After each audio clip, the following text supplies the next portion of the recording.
Wasabi wallet. Unfairly private.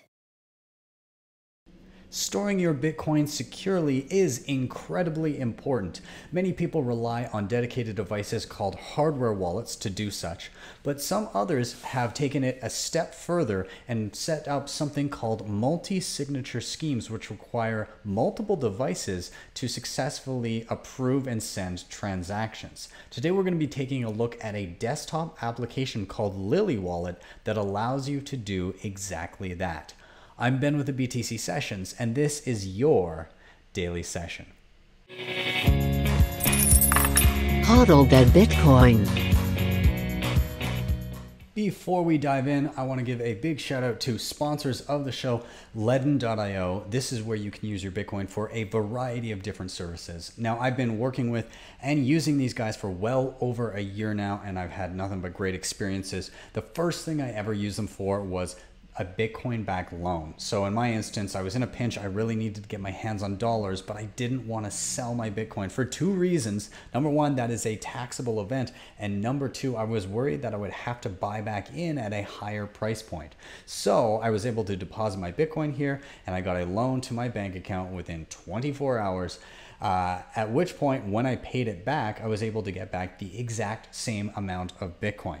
Now, they do have some other services. They've got their Bitcoin and USDC savings accounts where you can earn up to 10% interest annually. And they've got their B2X offering. This uses the same loan mechanism to instantly buy you more Bitcoin, which effectively doubles your Bitcoin on the spot. So if you want to check them out, there is a link in the show notes down below. And if you click that link and opt to get a loan, they will give you $50 worth of Bitcoin for free, and you'll be helping the show in the process. Now, speaking of helping the show, if you want to duplicate anything we're doing here today, I have links for the hardware wallets mentioned. So there will be a link to the Coldcard or the CoinKite website where you can pick anything that they offer up there. And again, that helps out the show.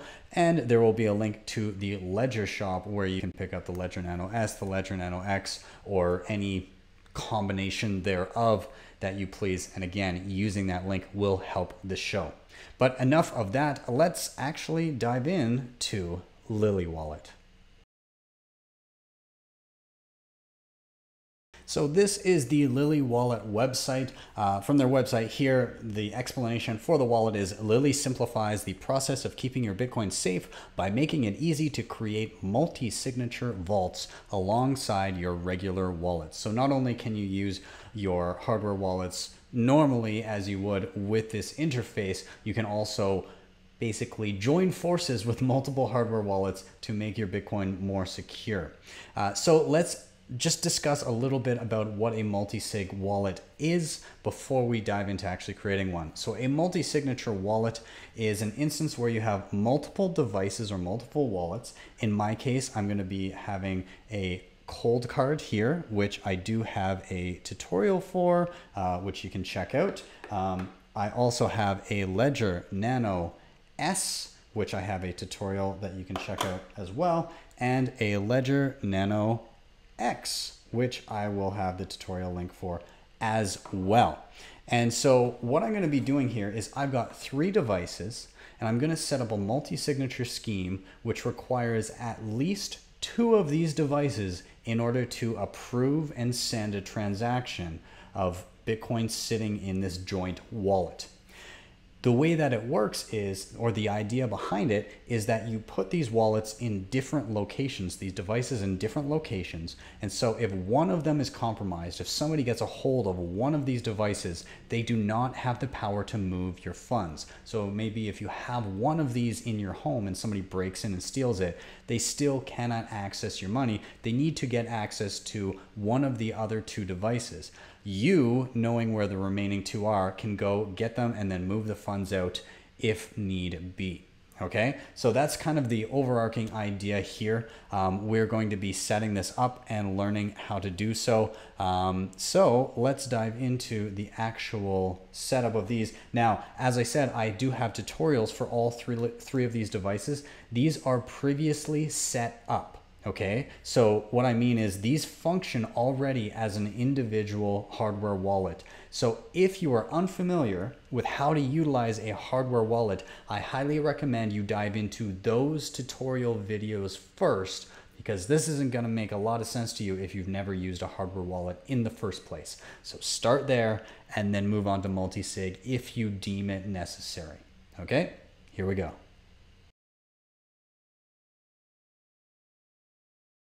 Okay, so here we are with the Lily Wallet application open up on my desktop. Now I'm on Mac, so I can't really speak to whether this is exactly the same across Windows and other platforms, but this is my experience here. So you're going to be greeted with two options when you open it, either load wallet or new account.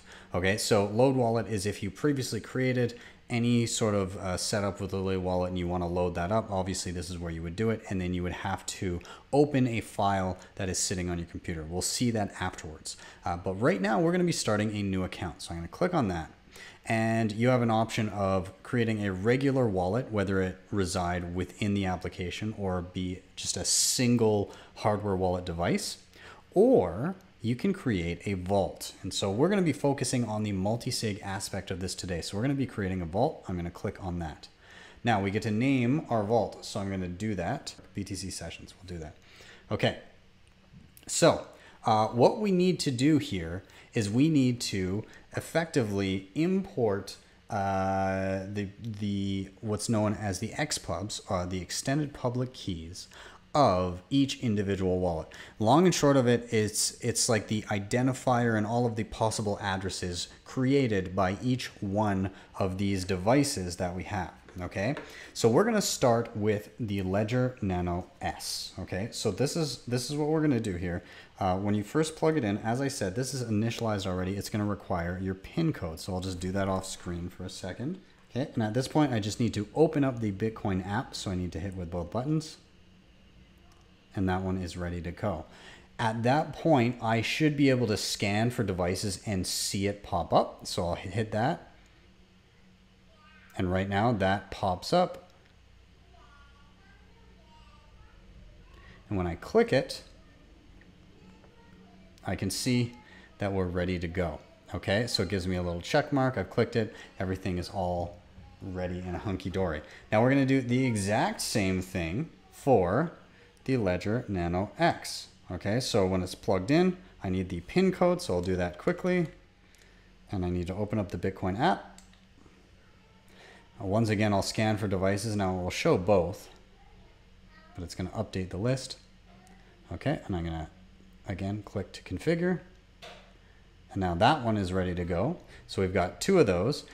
Now, some of you won't be able to do all of these at once if you don't have enough ports, but just so you know, you can do one at a time, and you can actually unplug these without interrupting the process. Once it has the little green check mark, you're set. So don't worry about that if you don't have enough ports to plug everything in at the same time. And so finally, I want my Coldcard. And so the Coldcard, when you first plug it in, you're going to require a PIN number. Now, interestingly, what I'm going to be doing is a little bit different from how I just connected both the ledgers here. I'm going to be doing this completely disconnected from the computer in theory. Okay, so yes, I'm plugged into my USB right now, but this could just be plugged into a power outlet and would work just fine. Now, how we're going to do that is via the SD card here. And every transaction that we deal with today is going to be a partially signed Bitcoin transaction.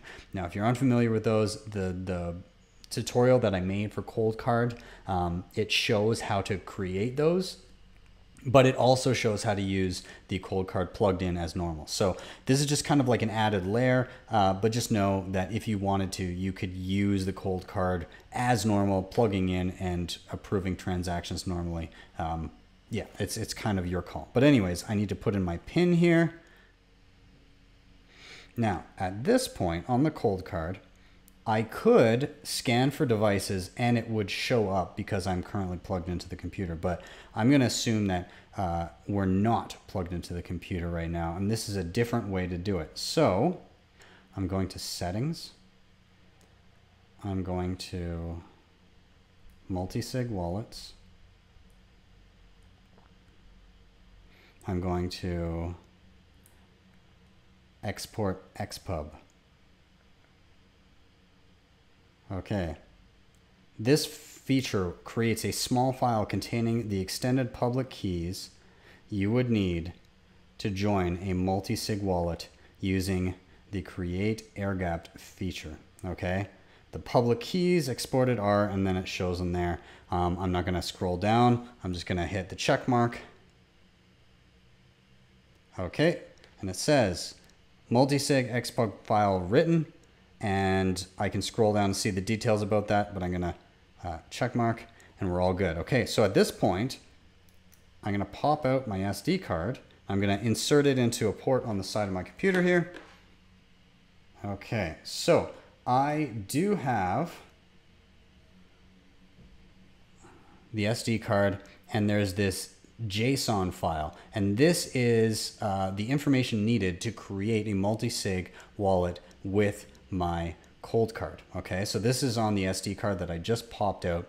So what I'm going to do is I'm going to go import from file, and I'm going to choose my card, JSON file. I'm going to hit open, and there we go. So there's our third device. We could continue adding devices from here, but no, I am done. Finish adding devices.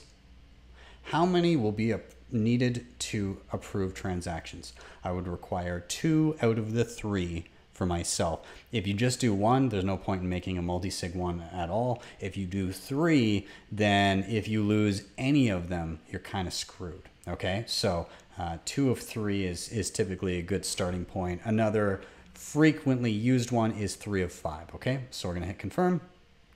Now we need to set a password. Okay. At this point, you can download the configuration file, okay? This is the backup. So at the beginning where it said if you wanted to access an already created one, this is the file that you would utilize to access the wallet that we've just created, okay? So I download that configuration file and we're all set, okay? So that is now in my downloads, and this wallet is loading here. It just takes a second to be created the first time, and then we can start utilizing it. There we go. Okay, we can see all good. And let me just double check that I've got that. Yep, I do have a configuration file, and I will drag that onto my desktop so it's easy to find. And I'll just show you here on my desktop. This is that configuration file right there. Okay. Now we are not finished. Why? We are not finished because we actually need to, and by the way, this is actually, I previously set this up in Lily Wallet and used the exact same devices. Okay. And so this just kind of shows that if you use the exact same devices in the exact same scheme, you can reset this up if you lose the backup file. Okay. So just know that. Anyways, what I need to do here in order to successfully make this work is I need to go to settings. I need to go download Coldcard file. Okay, so when I download that Coldcard file, it'll be on my in my downloads folder, but it'll look something like this: BTC sessions, Lily, Coldcard, so on and so forth. Okay, and that file is going to need to be imported into my into my Coldcard. Okay, so and the way you do that is you need to pull it onto that SD card that you had before. Same one is still plugged in, so I'm just going to pull that over. Okay. At this point, I can eject the SD card from my computer. Okay, so I've got my Coldcard here. I'm back to the main screen. So what we're going to do is we're going to take that SD card with the file we've just downloaded, and we'll plunk it in. By the way, again, all of this is not necessary if you're just plugging in the device, but besides the fact. Okay, so we are here, and at this point, we're going to go to settings. We're going to go to Multi-Sig wallets. We're going to go to import from SD card. And it says there's only one file. If you scroll down, nothing there. And then it shows BTC sessions Lily. So I can see that's the one that I want. Okay, create a new multi-sig wallet. And you can scroll down. It gives you all the info, policy 2 of 3. And you can scroll down and see all of that information. But anyways, I'm going to hit check mark and approve it. And at this point, the Coldcard is now configured with the information necessary to sign and approve transactions, okay? So at this point, I will put that off to the side, and everything here in Lily Wallet is all set up and ready to receive transactions. Okay, so now we can actually start using the wallet here. Just a quick overview of what you see. Pretty much what you see is what you get. It's very simple. You've got your home where it's going to give you a price chart of Bitcoin where you can switch between time frames, a year, 6 months, 1 month, all, so on and so forth. Okay. Then you have your send and receive screens. You have your settings, and that's where you download your backup if you need to again. And then you have your individual accounts. This is where you would have any different wallets that you have. We only set up one. And then in that account, you would have the current balance as it fluctuates. You can see that I experimented with that one a little bit before doing this video. And then you can see any recent activity, whether it be sending or receiving Bitcoin. And that is that. If you go into settings here, when in one of your accounts, you also see you can check out all of your addresses, any of your UTXOs, so the individual bits of Bitcoin that you receive. And again, you can download the Coldcard file. You can download a Caravan file, which is to utilize in another user interface called Caravan, which is also open source and free to use, or you can delete your account. Okay, so basically all your settings there. So what we're going to be doing is first we're going to be receiving Bitcoin. And receiving Bitcoin, if we go to the receive screen, is exactly like receiving with any regular Bitcoin wallet. Now, we have previously used this address in my experimenting, so I'm going to hit generate new address. This is a manual process at the moment with this wallet. So I hit generate new address, and there, brand new address, good to go. I'm going to be sending Bitcoin to this app using Blue Wallet. So Blue Wallet, I do have a tutorial for this. If you have never used Blue Wallet before, highly recommend. It's super easy and intuitive, but all I'm going to do, I'm not going to explain it too much, so go back and check that out in the show notes if you like. I'm going to hit send. I'm going to hit scan. That's going to open up my camera, which I can then scan the address on the screen. I'm going to double check the address in my wallet and on the screen, which looks good to me. I will set my Bitcoin amount that I'm going to send, 005. I'm going to hit fees. I'll leave that like this. So, okay. So it tells me how much I'm sending, where I'm sending it to, what the fee will be. Ugh. It's a busy day. Okay, and then I'm going to hit send now. Everything looks good. I could edit this if I wanted to, but okay. All good. And that is sent off. Okay, so we're set here in Blue Wallet. That has been sent. If I refresh, it should show up there. Boom, okay, there it goes. And now in Lily Wallet, if I go home, or rather if I go to my account, there's a little refresh button here. This will reload any data, any incoming transactions. So we should see that incoming transaction down below in just a moment here. Okay, and so yeah, we can see our incoming balance here. It's already updated. We can see a received transaction, and it is unconfirmed because Bitcoin transactions take typically at least 10 minutes to be fully confirmed and spendable. So we will be back when that is officially confirmed, and then we'll practice the fun part, sending it out of the wallet. All right, so we have a confirmed transaction here. We can see because now it is officially received. There's no unconfirmed notification below it. And we have an existing balance that we can now practice sending out. And so how do we do that? Well, we're going to go to the send screen, which is located, there's a tab on the left-hand side here. And this takes us to, okay, where do you want to send Bitcoin to? How much do you want to send? And then preview. Okay, so we need those 2 bits of information. Now, on my phone here in Blue Wallet, I do have an address pulled up. I've already taken the liberty of scanning this QR code and getting that address onto my clipboard here. So I'm able to just paste it in, and I've already confirmed and compared with the one on my screen and the one on the phone, and it all looks good to me. Now we need to send a specific amount of Bitcoin. Now this is a first release for Lily Wallet, and so one of the features I would love to see is a send all button and more control, or any control over what you set your Bitcoin fees as. Unfortunately, that is not yet integrated, but I'm assured by the creator of Lily Wallet that is definitely on the roadmap and coming soon. So by the time you see that, you'll likely see by the time you get into this, you may already be seeing those features implemented. But for now, I'm going to put an amount that is below what I have here, and I'm going to hit preview and see. Okay, so that looks all good. So I'm going to be paying a fee of about $1, which actually isn't too bad given that the fees are pretty high on the network right now.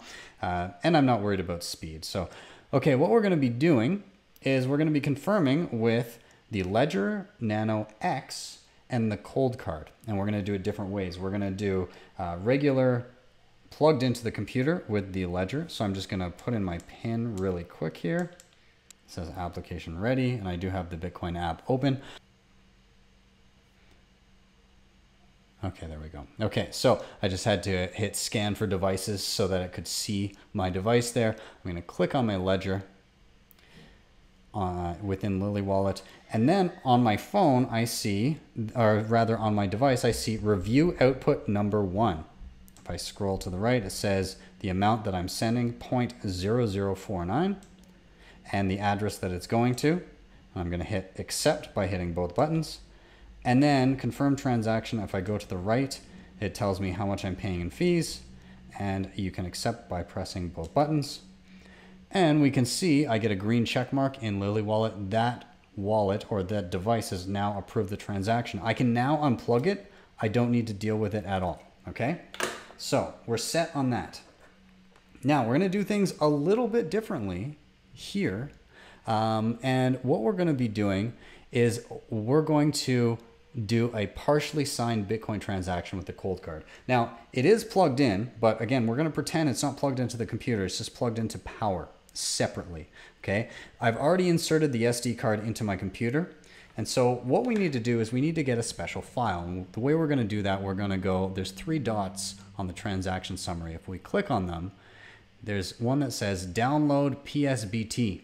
So we're going to do that. We're going to download Psbt. Okay, so it's in my downloads folder. Just off screen, I'm grabbing that so that you can see it. There it is. Okay, so I'll just bring it over so that you can see what I'm doing here. But here's my desktop folder. And this is what the file is going to be like, a TX, and it has a transaction number. But basically what we need to do is we need to pull that onto the SD card here so we can utilize it in the Coldcard.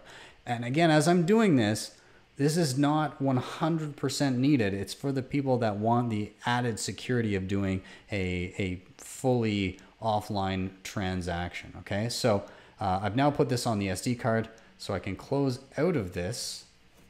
And then I can eject the card from my computer. And at this point, I'm going to be putting it into the Coldcard. Okay, so I'm going to put it in the side here, if I can.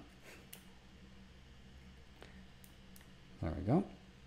Okay, so what I'm going to be doing is I'm going to be right off the bat, top option on the Coldcard when you first turn it on, ready to sign. Okay. So it takes a look, it says you want to send 0.0049 to the following address. And you can scroll down to see it.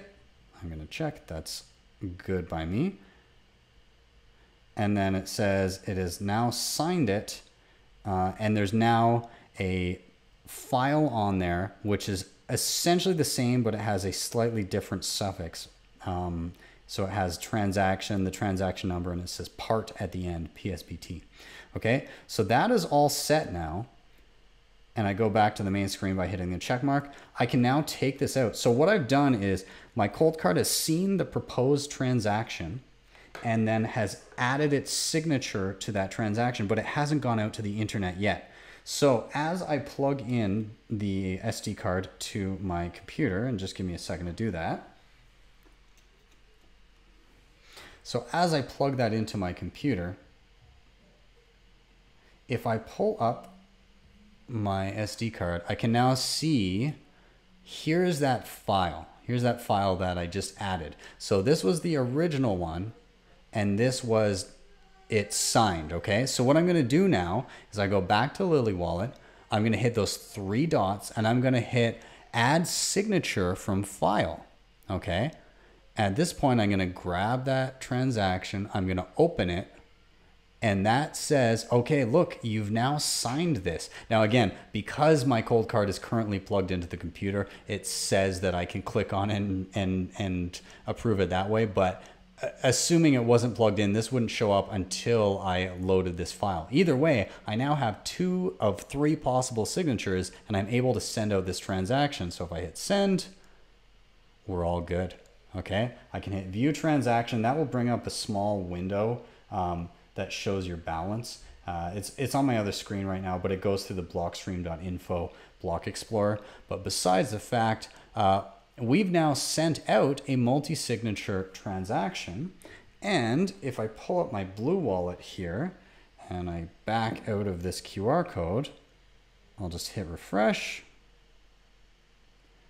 And I can see an incoming transactions for 0.0049 Bitcoin, just as we sent from our Lily Multisig wallet.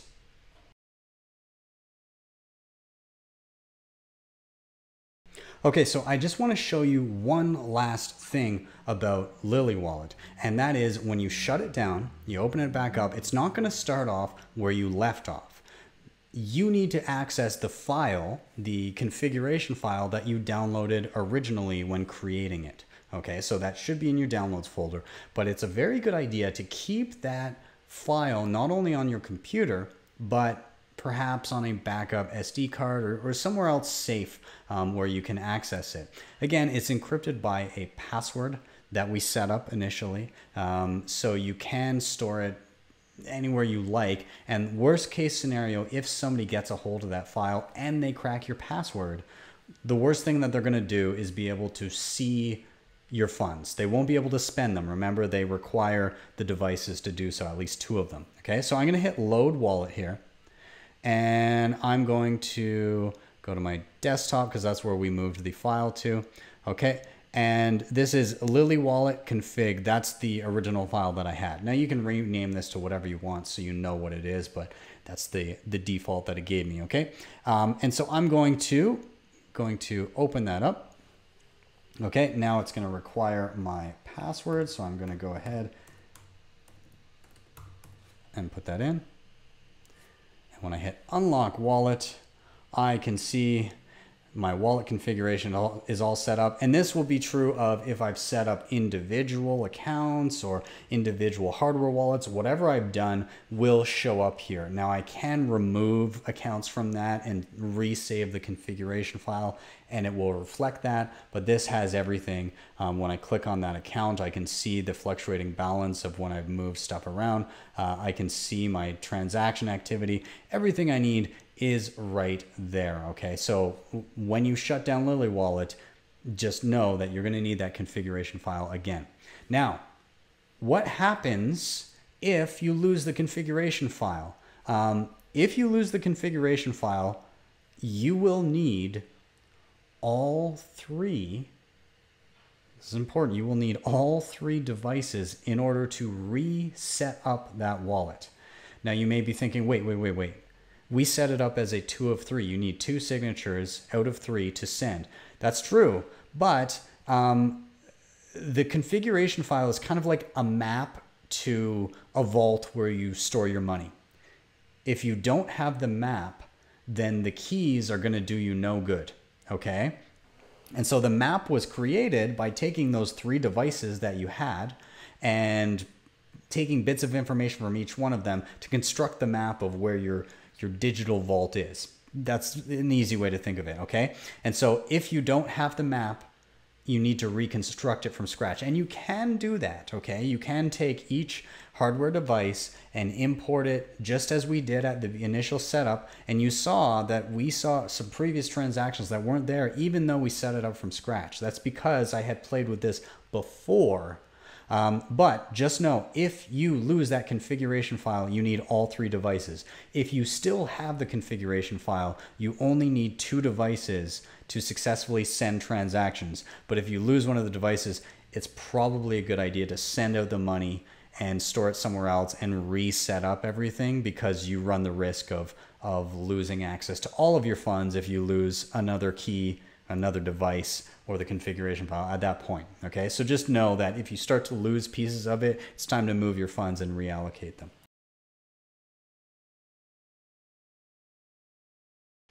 Now, I just wanted to show you guys one other cool thing that you can do with the Lily wallet. As I alluded to earlier when we were doing an overview of the whole thing, you can utilize this particular wallet if you want to switch interfaces. You can actually use Unchained Capital's open source Caravan, okay? And so I've done a video on Caravan before. If you haven't seen it, I will also link that down below. But all you need to do is go to the vault that you've created, go up to the top right and hit Settings, and there's something that says Download Caravan File. This will download a particular file to your Downloads folder, okay? And at that point, I'll just save that to my desktop here so you can see. Desktop. Okay, so there we go. That's what it will look like. It's called a JSON file. Okay, and now I've already opened up Caravan here on the Unchained Capital GitHub. But what I can do here is hit Wallet, import wallet configuration. I'm going to grab that file. It will show me everything. It'll show me the public keys of all those wallets. I'm going to hit confirm.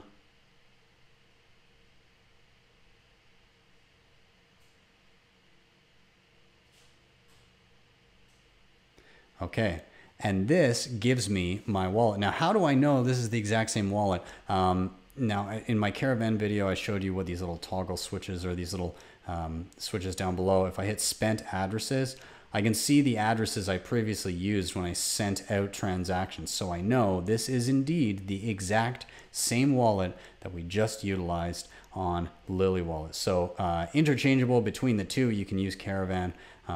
You can grab that file, or rather you can grab your Lily Wallet file and head over to Caravan and use it there seamlessly. I'd like to see the same from Caravan. Perhaps they'd give you a downloaded configuration that would work with Lily Wallet. That would be fantastic. Either way, super happy to see kind of the interoperability of this stuff, and I look forward to seeing the development of Lily Wallet. What did you think of Lily Wallet? Did you find it easy to navigate? Have you utilized Multi-Sig yet? Did you check out my Electrum video, my Caravan video? Let me know how you think this stacks up. Personally, I found the interface to be very, very easy to navigate. There are a few things that I think can and will be improved upon. I already touched on being able to adjust my fees accordingly. A send all button would be great. Some clarification on utilizing partially signed Bitcoin transactions or exporting the data to the Coldcard would be excellent in setup. But again, this is their first non-beta release of this software. And I think for the first step out the door, this is a pretty solid entry. So kudos to Lily Wallet. I look forward to the growth and the fine tuning of this product. And I also look forward to further interoperability, being able to utilize a Caravan file in Lily. You already can use Lily in Caravan, but maybe exporting to something like Electrum or Spectre, a whole bunch of other options. But basically being able to take whatever you have here and utilize it anywhere, and same thing, pulling in other multi-sig schemes to Lily Wallet, so that it just is kind of seamless wherever you go. But either way, let me know what you thought. As always, if you're watching here on YouTube, please do remember to hit like, subscribe, and share. All of those things really, really do help, so please do them. Also, if you want to help out the show, as I said before, please do check out the sponsor, LEDN.io. You can pick up any of the devices mentioned in the show. There's show notes, and by doing so, you'll be helping the show. And if you really liked what you saw, you can always hit me up with a Bitcoin Lightning Network tip at my tippin.me page. That is tippin.me/@BTC sessions. Maybe help me recoup some of those transaction fees I was dropping there. But anyways, thank you guys so much. Have a wonderful day, evening, wherever you are, and I will see you next time for your daily session.